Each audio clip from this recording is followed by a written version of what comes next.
সময় কথা ছিল সেমিস্টার ফাইনালের প্রিপারেশন নেওয়া, আমাদের মিড টার্ম দেওয়ার কথা ছিল, মিড টার্ম স্থগিত করা হয়েছে।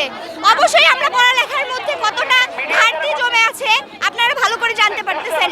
দেখেন, আমাদের পড়ালেখা ছেড়ে আমরা রাজপথে কি এমনি এমনি আসছি? অবশ্যই আমরা এমনি এমনি আসি নাই। আমাদের যখন পড়ালেখার টেবিলে বসে থাকা দরকার তখন আমরা রাজপথে নামে আসছি কেন? আমাদের যে আমাদের উপরে যে চাপিয়ে দেওয়া হয়েছে, যে 2021 সালে রাতারাতারিতে যে জুনিয়র ইন্সট্রাক্টর পদে পদোন্নতি দেওয়া হয়েছে সেটা আমরা মানি না। এবং কি আমরা এসএসসি পাস করার পর 4 বছর ডিপ্লোমা ইঞ্জিনিয়ারিং করব, তারপরে 10ম গ্রেড পাবো। আর তারা কিভাবে এসএসসি পাস করে 10ম গ্রেডে আশা করতে পারে? তাদেরকে আমরা আমাদের ল্যাবে বসার সুযোগ দিয়েছিলাম, জিনিসপত্র মুছার সুযোগ দিয়েছিলাম, যে আমরা ল্যাবে যাব, তারা আমাদের সব জিনিস বের করে দিবে, পরিষ্কার করবে এবং কি সংরক্ষণ করে রাখবে। কিন্তু তারা এখন আমাদের মাস্টার হইতে চায়। যারা এবিসিডি পড়তে পারে না তারা ইংলিশে লেকচার দিতে আসে। এটা কখনোই সম্ভব না, আমরা মানি না।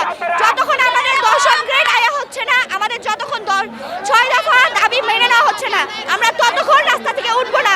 আমরা প্রায় দীর্ঘ 7 মাস ধরে এই আন্দোলন করে আসছি। আমরা এর আগে আপনার মন্ত্রী পরিষদ থেকে শুরু করে কারিগরি মহাপরিচালকের কার্যালয় থেকে শুরু করে আপনার ডিসির কার্যালয় থেকে শুরু করে প্রত্যেকটা কার্যালয়ে আমরা স্মারকলিপি প্রদান করেছি।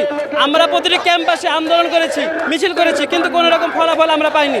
যার কারণে বাধ্য হয়ে আমরা রাজপথে আসছি, যে আমরা যতক্ষণ না পর্যন্ত আমাদের যে শিক্ষক নিয়োগ আছে আমাদের পলিটেকনিকে, যে শিক্ষকে পিয়ন বা ল্যাব অ্যাসিস্ট্যান্ট যারা আছে তাদেরকে প্রমোশনের মাধ্যমে শিক্ষক নিয়োগ দেওয়া হচ্ছে, এই যে রায়টা দেওয়া হচ্ছে হাইকোর্টের, এই হাইকোর্টের রায়টা বাতিল করা হবে, ততক্ষণ পর্যন্ত আমরা এই রাজপথে অবস্থান করব।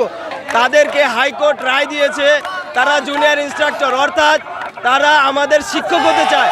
একজন ল্যাব অ্যাসিস্ট্যান্ট কিভাবে শিক্ষক হওয়ার দুঃসাহসিকতা রাখে সেটা আমাদের হাইকোর্টকে বিচার করতে হবে।